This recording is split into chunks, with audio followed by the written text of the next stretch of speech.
ela vai nos levar para o texto dessa noite, que é o texto de Marcos capítulo 10. E eu quero convidar você para abrir a sua Bíblia, Marcos 10.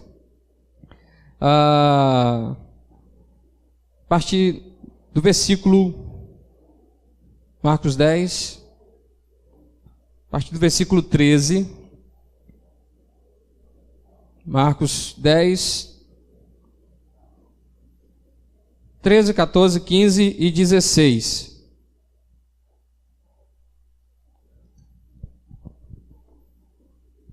Marcos, Evangelho de Jesus, de acordo com Marcos, capítulo 10, versículo de número 13 até o 16.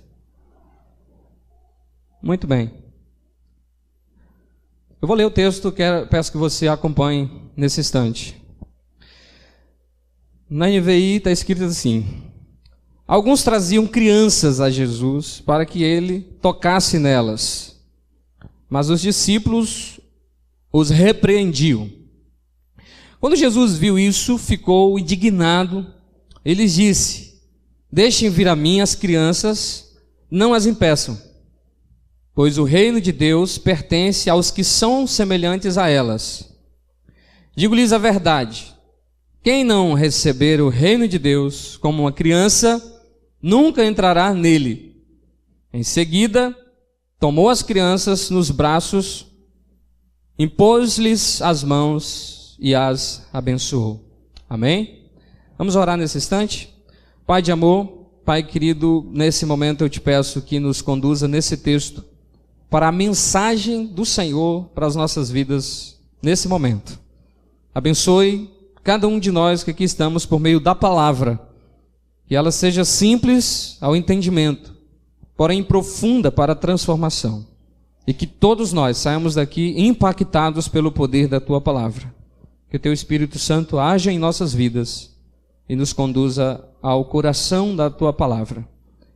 Eu oro em nome de Cristo, Senhor. Amém. Amém. Eu quero trabalhar esse texto da seguinte maneira. Nós percebemos aqui três atitudes.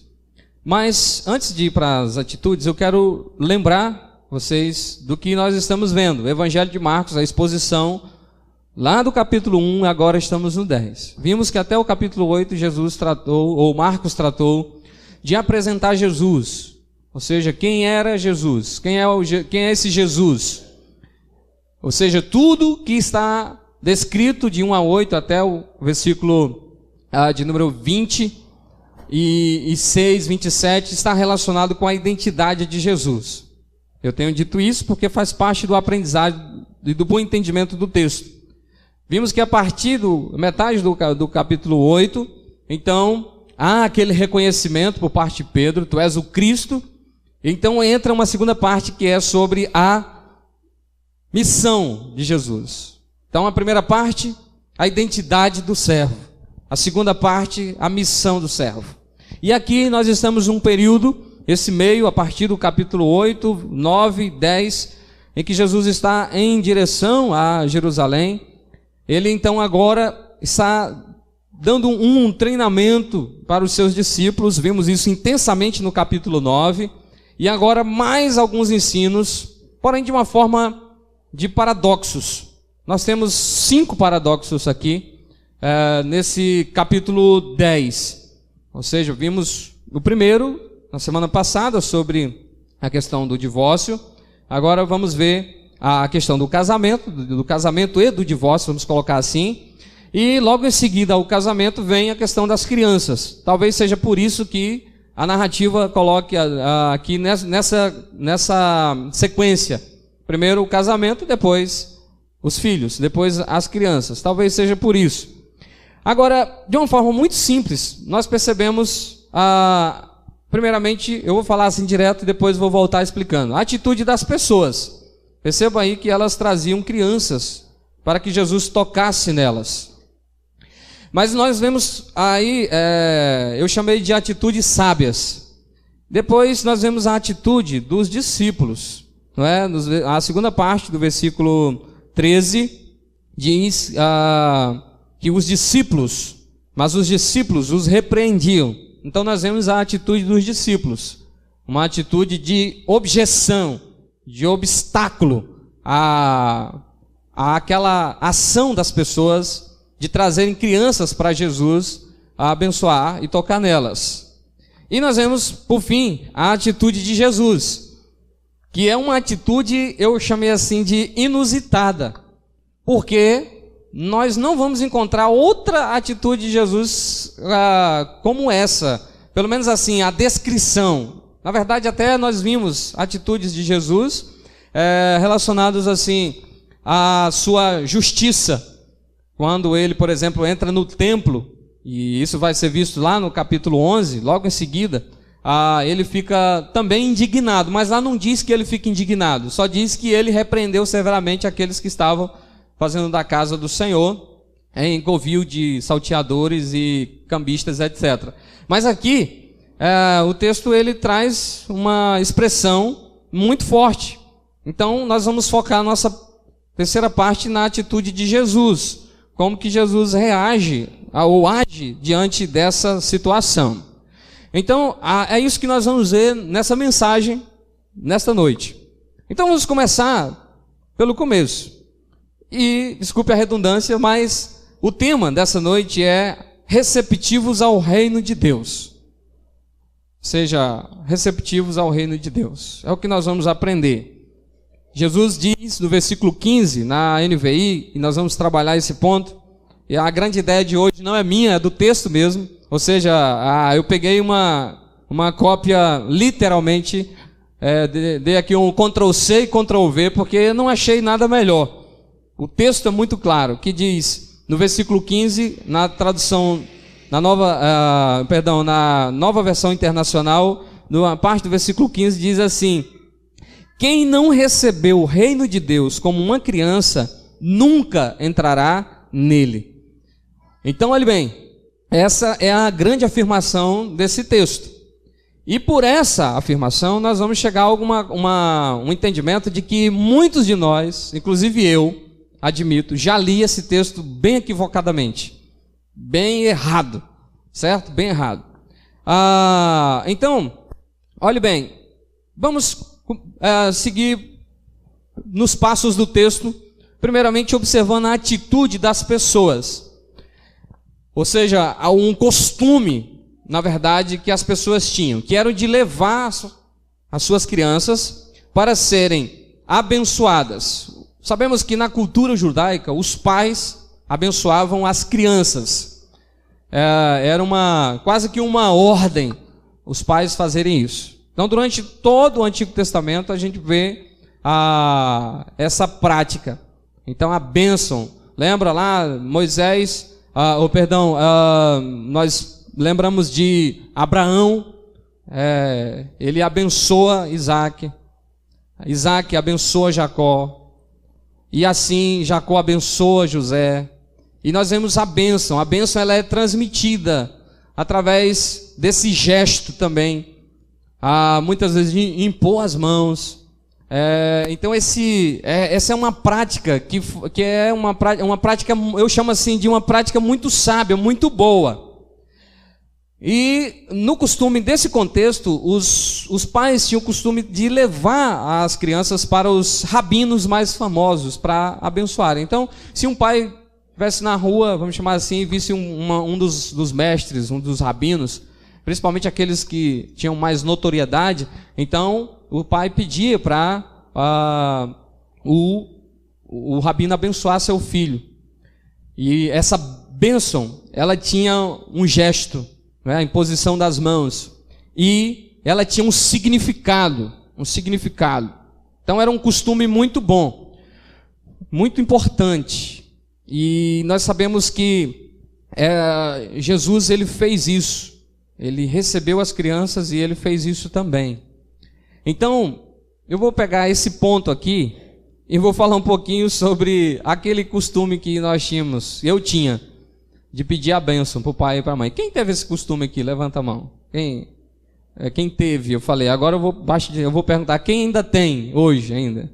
Pode ser, tem 60 anos, a mamãe já tem 100, mas fala, benção mãe, benção pai. Eu, infelizmente, não tenho mais pai e nem mãe para pedir a bênção. Mas, enquanto eu tive minha mãe, era a primeira palavra com ela. Benção mãe. Enquanto tinha meu pai, benção pai. De onde é que vem isso, irmãos? Nós temos uma cultura formada em cima daquilo que é chamado de judaico-cristã. Então, muitas práticas que nós temos, elas vêm do judaísmo, e não é porque era do judaísmo que é ruim, pelo contrário. Muitas coisas das práticas que nós temos vieram do judaísmo e são muito boas. Elas são muito importantes. E por que pedir a bênção é uma coisa boa? Primeiro porque o fato de pedir a bênção mostra que nós temos um entendimento religioso mesmo da prática. Ou seja, entendemos que a bênção é importante.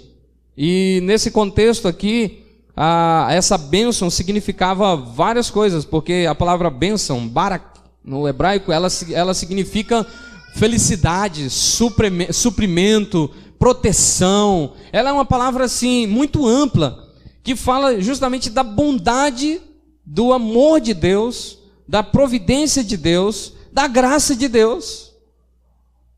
Hoje em dia, por causa de uma cultura já bastante secularizada, nós temos perdido esse hábito. Eu vou confessar o meu pecado. Eu não tinha a prática de exigir isso dos meus filhos. Achava isso uma bobagem. Olha só, eu pratiquei e depois comecei com uma certa infantilidade a achar que isso era bobagem. Mas hoje eu estou pensando diferente. Por isso, um dia desse eu conversei com os meus filhos, para eles voltarem a ter essa prática lá em casa, e também de ter a prática com os outros, com os adultos, com os mais velhos. Então, conhecer uma pessoa idosa, uma pessoa mais experiente, pedir a bênção, encontrar os tios. O problema é que eu mesmo sou um pouco deficiente. E como eu sou muito meninão, assim, o meu jeito de ser, eu sou muito brincalhão, então eu chamo eles de cara, cabeçudo e não sei o que, aí eles terminam às vezes confundindo as coisas. Mas eu disse para eles que isso não muda o fato da necessidade do respeito. Então, olhe bem, pedir a bênção é uma coisa muito importante. Se você aqui, pai jovem, pai novato como eu, não tem esse costume, passa a ter, porque você fazia isso. Então isso é bom para o seu filho também, porque isso, além de dar uma noção religiosa, dá uma noção também de hierarquia familiar. Ou seja, em que o mais novo tem que respeitar o mais velho. Em que o mais novo deve ter uma postura respeitosa, honrosa do mais velho. Hoje, você pode ver que as crianças estão defeituosas. O pai está conversando ali com um adulto, chega, pai. Eu não vou nem dizer para vocês o que dá vontade de fazer nessa hora, para ninguém se sentir incentivado. Mas não é uma coisa boa não, que vem no meu coração. Então, olha, peraí, não entra assim na conversa.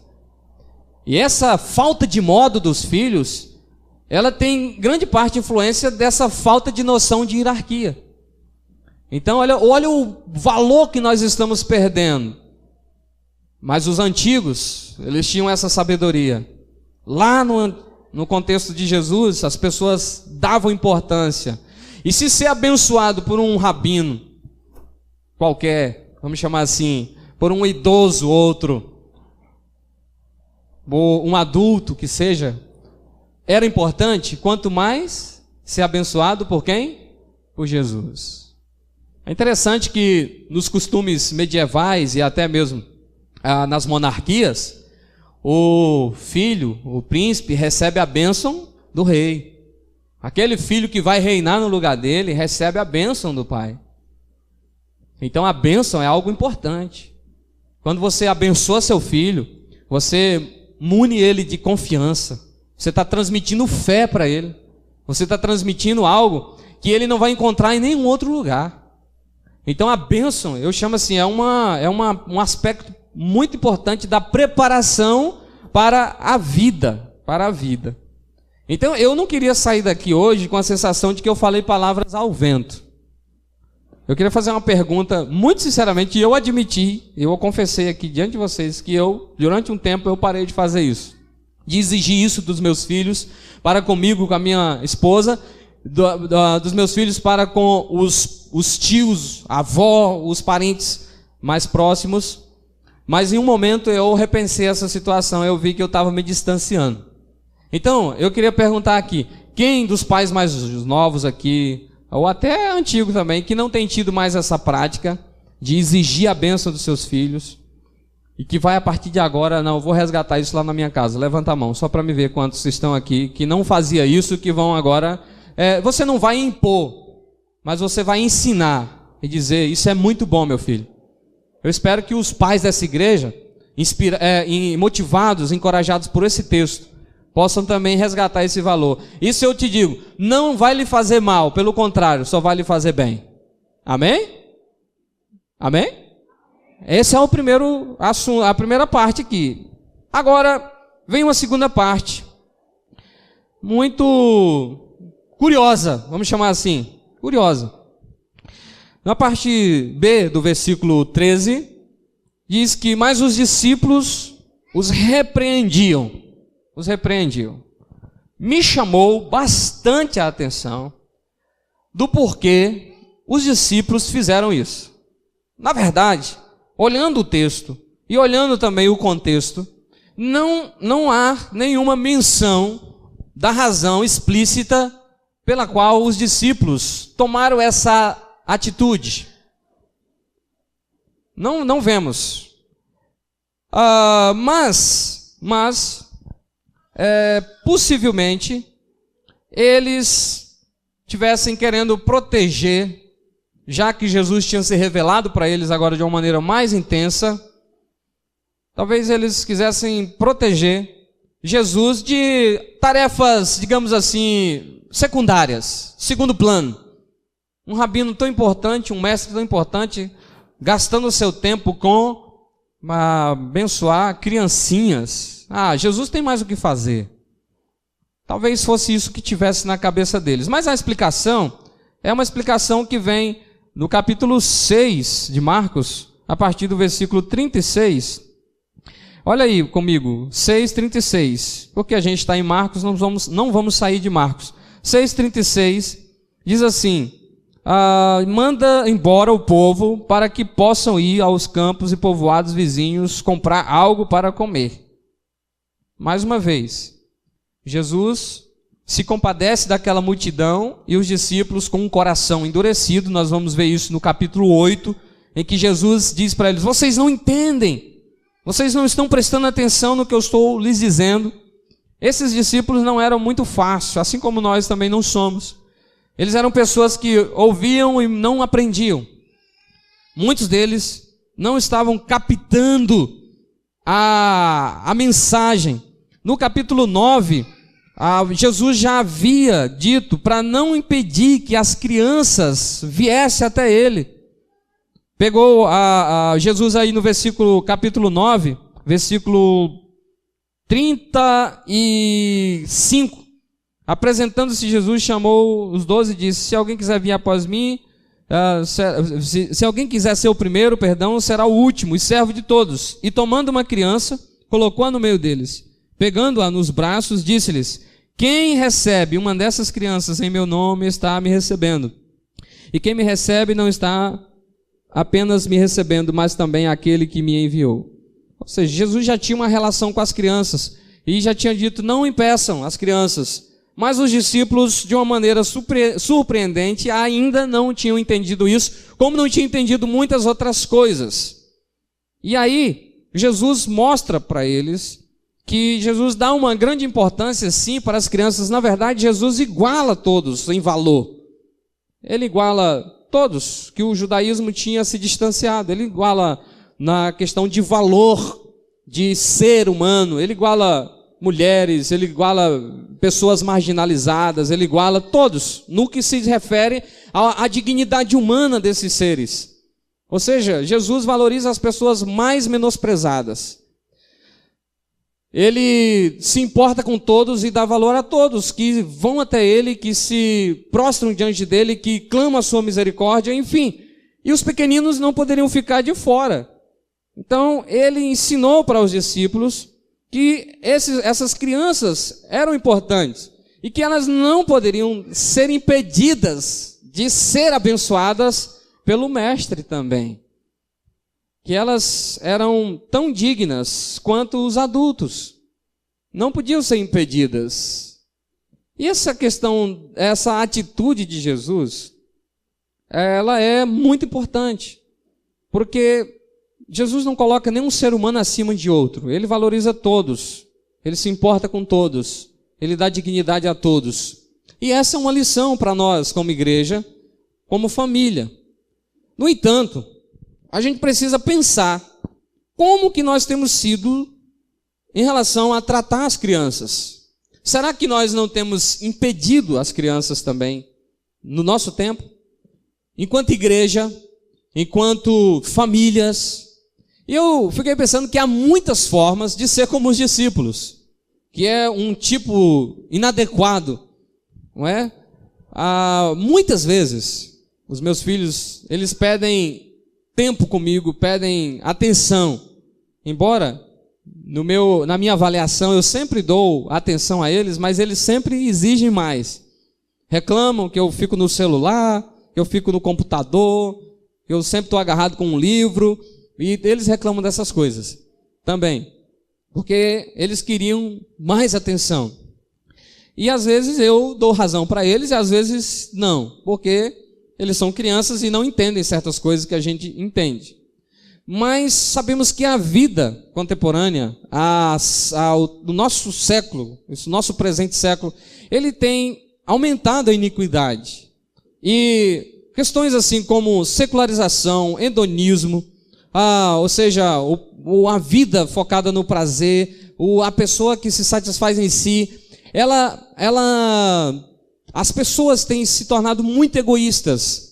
E elas têm muitas vezes procurado se satisfazer em si mesmas ou nos seus prazeres e deixado de dar atenção, muitas vezes, para aqueles que precisam tanto da nossa atenção, que são os pequeninos. Eu acho que essa é uma forma da gente impedir as crianças de ir até Jesus hoje. Talvez uma outra maneira seja quando nós não criamos um ambiente para que elas possam ser também adoradoras. Eu acho que desde pequenininho, desde o ventre, nós já temos que estar apresentando as crianças para Jesus. E quando elas vão crescendo, nós precisamos apresentá-las mais ainda. A gente faz isso aqui, apresentando num ato formal. Mas eu acho que mais importante do que isso é a gente saber criá-las na disciplina e na admoestação do Senhor, conforme está lá em Efésios 6. Então, quando nós negamos a criança, quando nós tiramos a possibilidade dela de estar em contato com a igreja, com a Bíblia, com o Evangelho, com o serviço cristão, com a devoção, com o temor de Deus, com a dedicação em vários aspectos, nós estamos privando essas crianças de realmente estarem em contato com Jesus. Hoje, esse mal do nosso tempo, da vida egoísta, do hedonismo, do secularismo, tem feito um grande problema, porque hoje as pessoas têm se preocupado muito com o bem-estar. Tem pessoas que vivem de passeios e mais passeios. Quer levar o filho na Disneylândia, quer levar o filho no Beto Carreiro World, quer levar o filho não sei aonde, e ele não se importa muito de levar ele para a igreja, de levar ele para a classinha. Não se preocupa muito, isso não é tão importante. E aí, essa criança vai crescendo e daqui uns dias ela não quer saber mais de Deus e ele fica chorando. Onde foi que eu errei? E o tempo de ensinar já passou. Então, acho que é uma maneira prática também que nós temos hoje feito como os discípulos, de impedir as crianças de vir até Jesus. Eu acho que uma lição para a igreja, e nossa igreja, nós temos lutado para que isso seja uma realidade maior a cada dia, que é criar um ambiente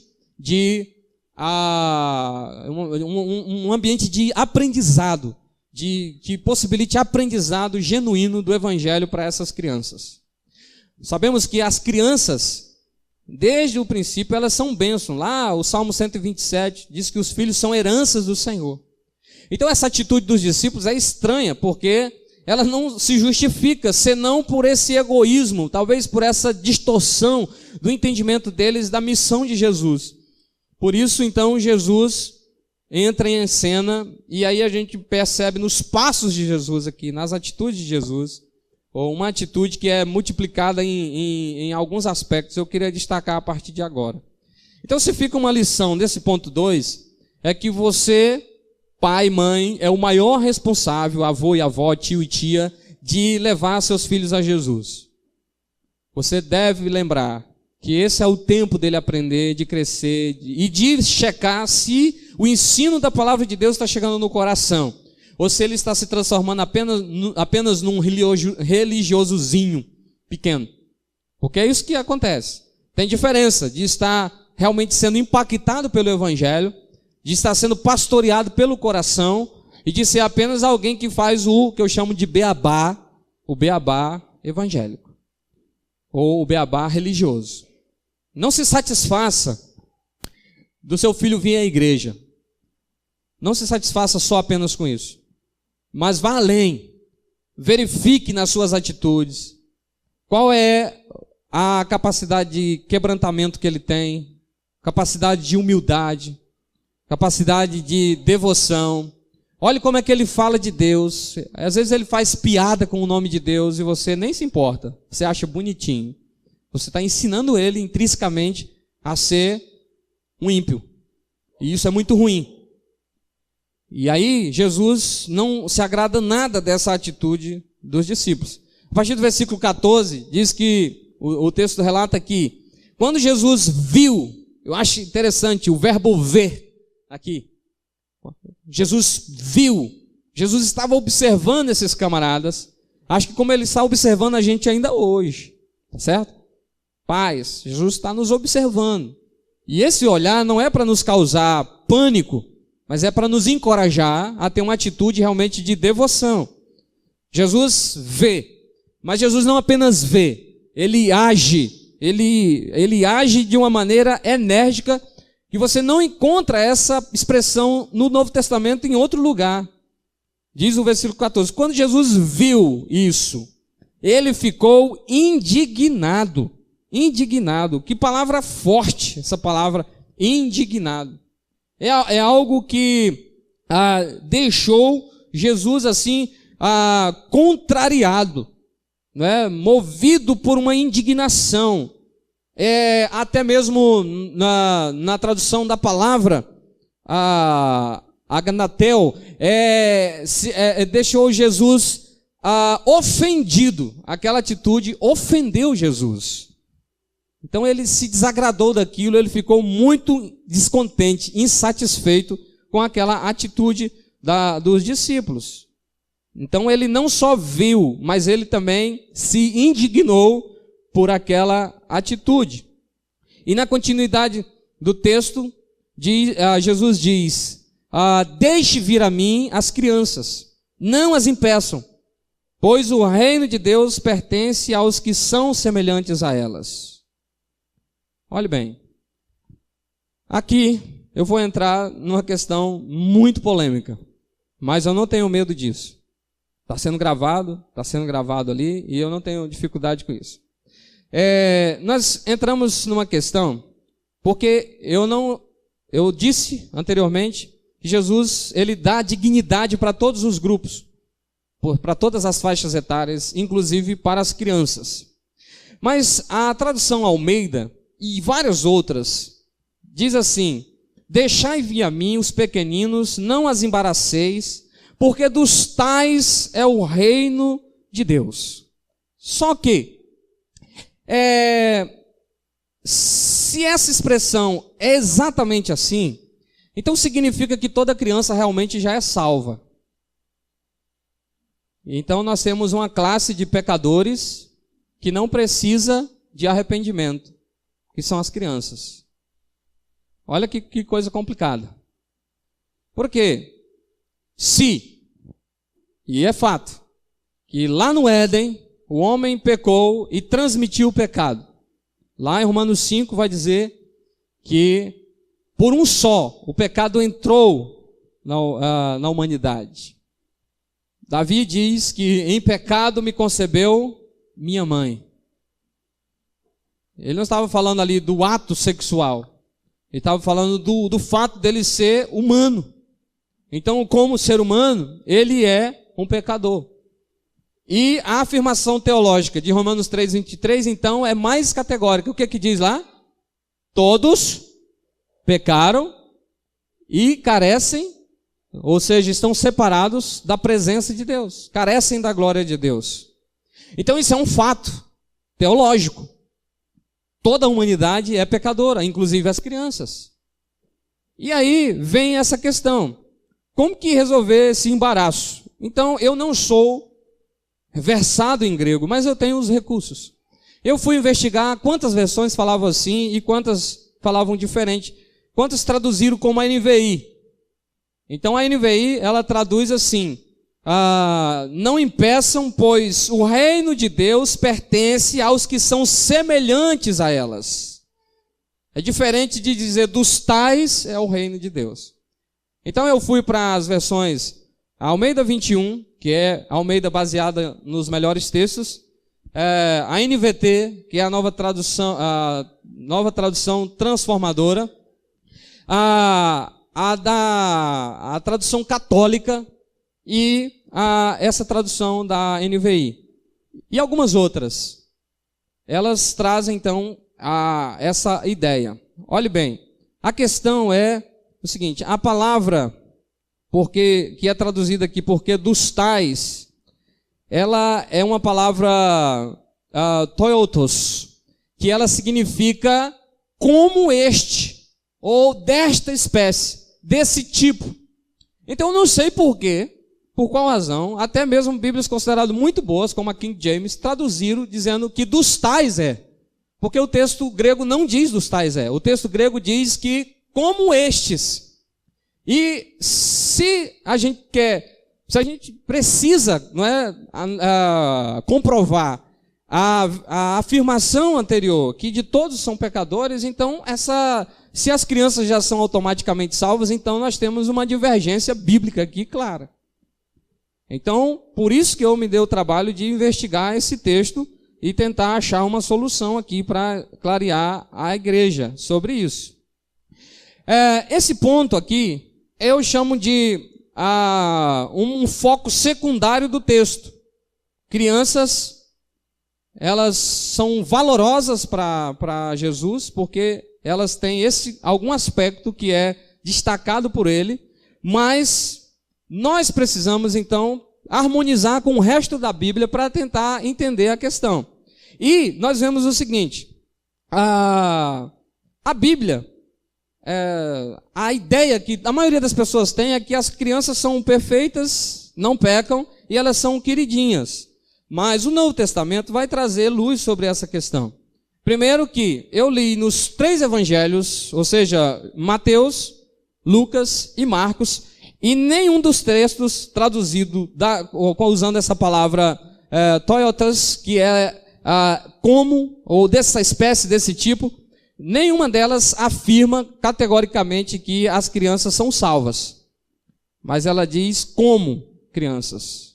E não diz que elas são automaticamente salvas. Nenhum dos textos. Você pode ler e reler que você não vai encontrar essa afirmação. Você vai encontrar de acordo com essa tradução, que traduziu uma palavra de uma forma bastante, eu considero, equivocada. E, olhando a Bíblia, a gente precisa rejeitar a ideia que as crianças, elas são perfeitinhas. E eu vou provar isso para os irmãos.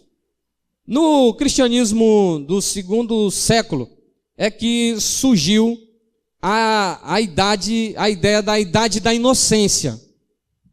E essa ideia surgiu no 2º século. Ou seja, que a criança ela não conhece maldade. Porém, no Novo Testamento, as crianças, elas não são tão anjinhos assim. Por exemplo, lá no capítulo 3 de 1 Coríntios, eu vou pegar aqui, diz assim, 1 Coríntios 3, 1. Se você quiser ler comigo, pode abrir, só que eu vou ler rapidinho. Irmãos, não lhes pude falar como a espirituais, mas como carnais, como a crianças em Cristo. Olha uma ligação que Paulo faz aqui.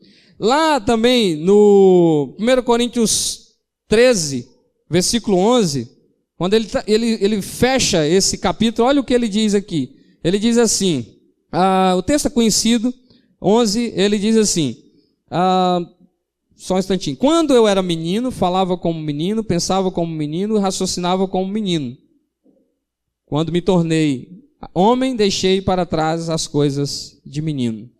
Então as crianças, elas são briguentas, elas são imaturas, elas são fáceis de serem seduzidas, conforme Marcos 6:4. Elas também são, de acordo com 1 Coríntios 14, 20, elas são imprudentes.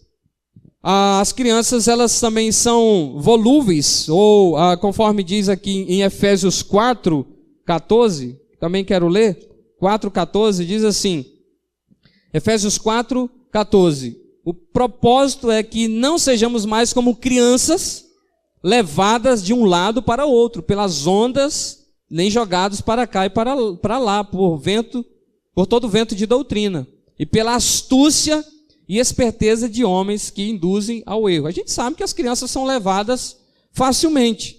Se oferecer balinha para elas, elas seguem.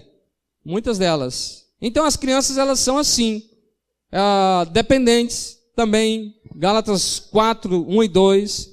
Elas também não são maravilhosamente receptivas, como às vezes a gente já afirmou e já ouviu alguém afirmar, mas com frequência elas são chamadas a gente vê nas crianças que elas são tímidas, elas são teimosas, elas são medrosas e elas são desconfiadas. Então, elas não são modelos perfeitos de humildade. Mas muitas vezes elas são egoístas. Quantos aqui já não presenciaram a briga de um bebezinho com a mãe, querendo ficar no colo dele? Se tirar, pegou, calmou. Colocou lá, guardou. Quantos não já viram 2 bebezinhos num ambiente de uma brinquedoteca? Tem 20 brinquedos. Mas eles estão lá brigando por um. Domingo eu estava com a Adilson, né? Vou pegar aqui o exemplo do Heitor, né?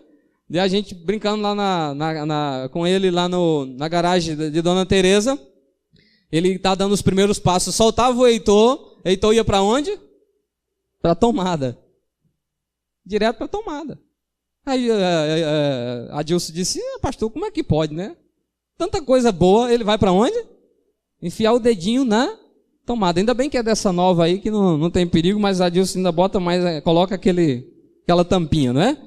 Então, quando olhamos para a condição, vamos dizer assim, subjetiva, então percebemos que Paulo ele vai dizer assim, lá em Efésios 4:14, não sejamos mais como meninos. Então ele está dizendo que não é um padrão perfeito.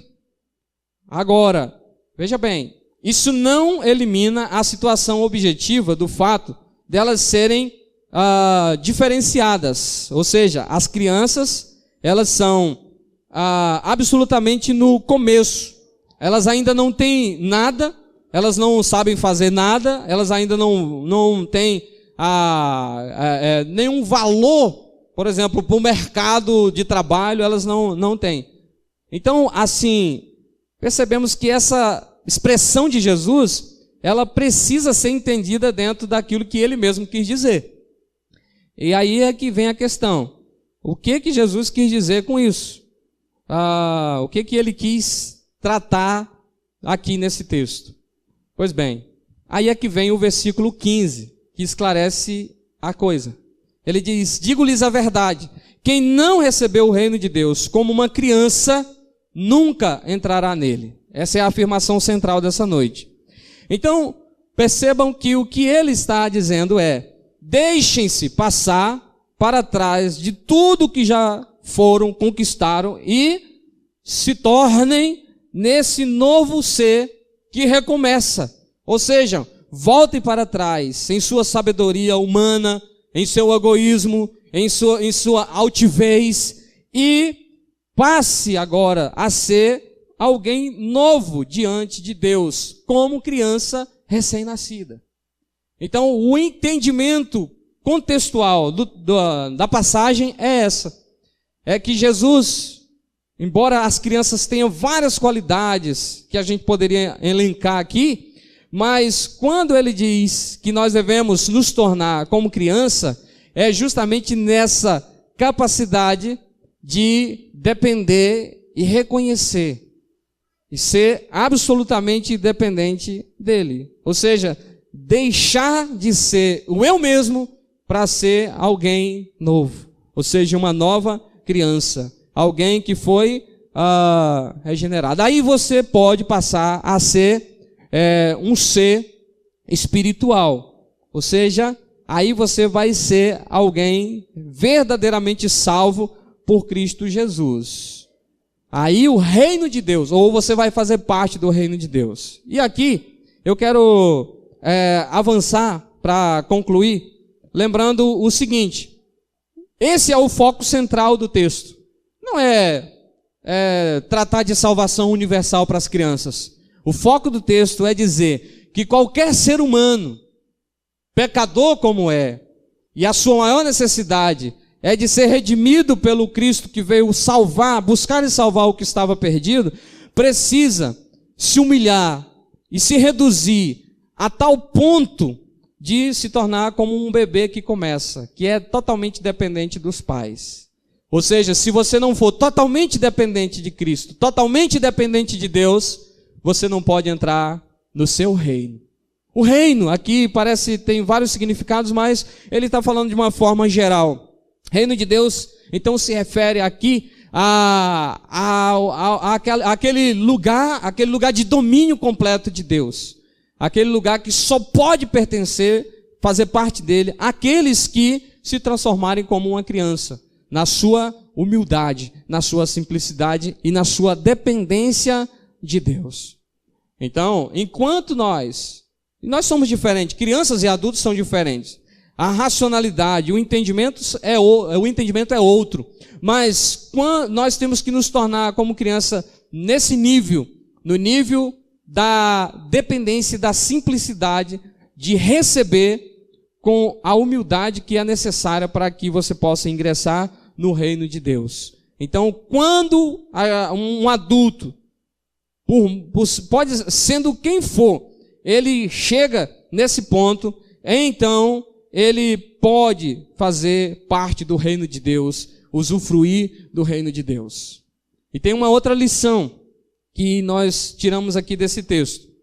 Mais uma vez, contra o argumento da salvação universal, que vem mostrar a salvação universal, para quem não sabe, é que todo mundo vai ser salvo independente de qualquer coisa.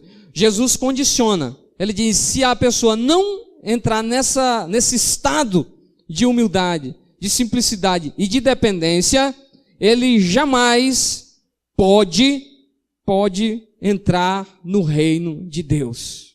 Então, vocês não se esqueçam que no final do capítulo 9, Jesus terminou falando sobre o inferno. Ele terminou falando de um lugar que ele mesmo chamou de inferno. Um lugar que não é para aqueles que são salvos, mas é para aqueles que são incrédulos, descrentes. Ou seja, ele chama a atenção para o fato de que não é automaticamente que uma pessoa pode ser salva. Então, na verdade, esse texto a gente pensa que ele fala para criança, mas ele fala, na verdade, para adulto. E ele fala, a essência, o conteúdo dele é falar sobre as condições para ser salvos, para alguém ser salvo. Se alguém não se transformar como uma criança, nesse sentido de dependência, de humildade e de recomeço da sua própria vida, ele não pode entrar no reino de Deus. Então, tire essa ideia. As crianças, elas são amadas por Deus como qualquer ser humano. Mas se uma criancinha, ela crescer e ela não se converter, ela está condenada para o inferno também. Essa é a mensagem do Evangelho. É uma mensagem que ao mesmo tempo intercala graça, amor, mas também justiça de Deus. Então, não se iluda com essa ideia de universalismo, porque são palavras de Jesus. Pois o reino de Deus pertence aos que são semelhantes a elas e não a elas. E quem não recebe o reino de Deus como uma criança, nunca entrará nele. Olha, então você precisa receber o reino de Deus como uma criança, em humildade, em quebrantamento, em sinceridade.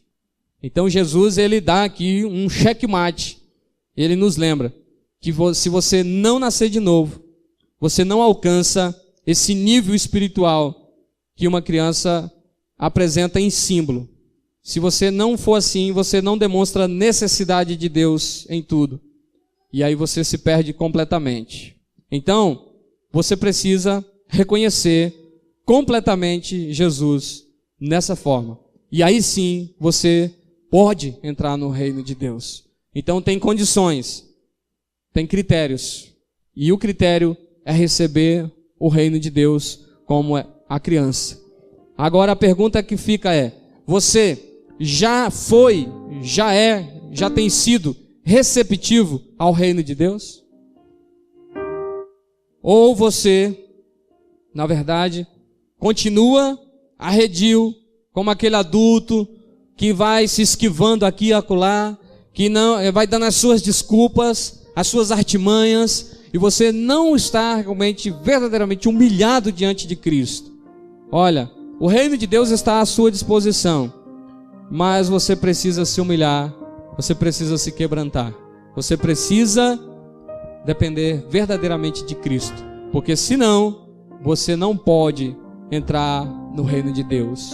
Quem não receber o reino de Deus como uma criança, nunca entrará nele.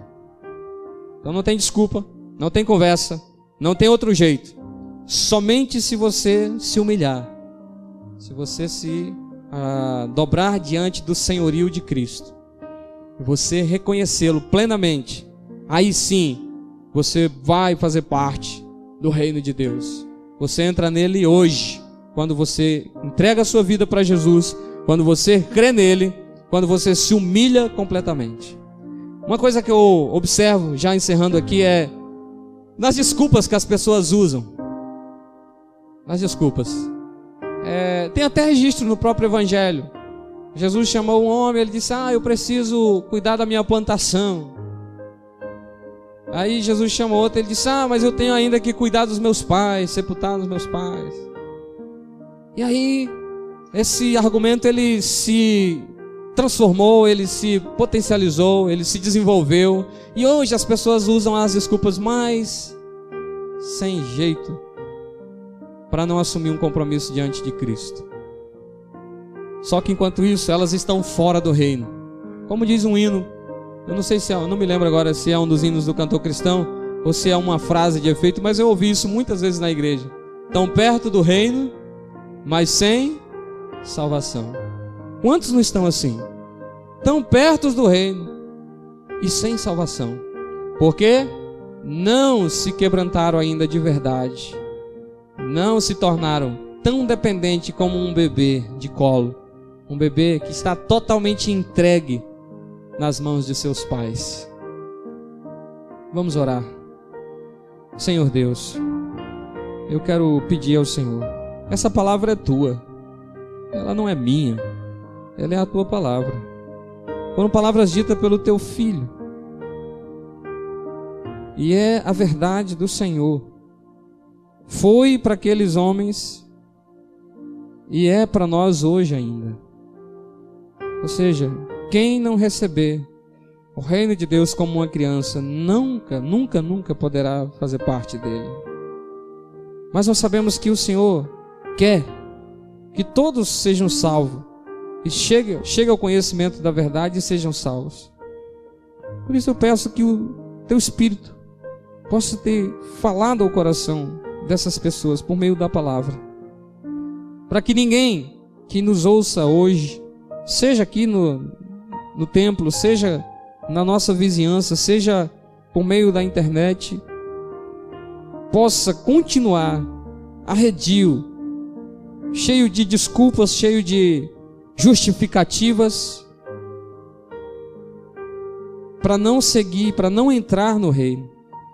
Ou seja, com as suas atitudes e até com as suas palavras, elas estão dizendo que não são receptivas ao reino. Mas elas precisam receber o reino, entrar no reino, e elas fazem isso por meio da vida do rei, que é o Senhor.